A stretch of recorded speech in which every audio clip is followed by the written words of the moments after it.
Magandang araw sa inyo mga kaibigan. Itong ating almusalita sa araw na ito, September 12. Ang ebanghelyo ay Luke 6:27 to 38.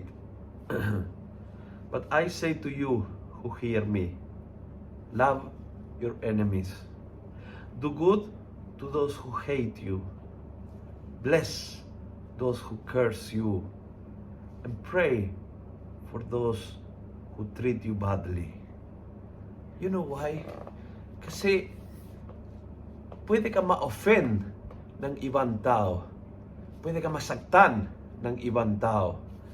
Pwede ka masiraan ang iyong reputasyon ng ibang tao. Pero hindi pwede is mabago ang iyong pagkatao. You're made for love. So keep loving. Keep praying. Keep blessing. Huwag mong pahintulutan na baguhin ng kaaway pati yung pagkatao mo. Huwag mong pahintulutan ng magandang mong pagkatao ay babaguhin ng isang tao may masamang hangarin sa buhay mo. Don't give your enemies such power.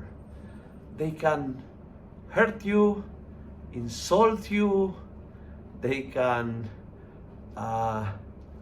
make chismes of you, but they cannot make you a bad person.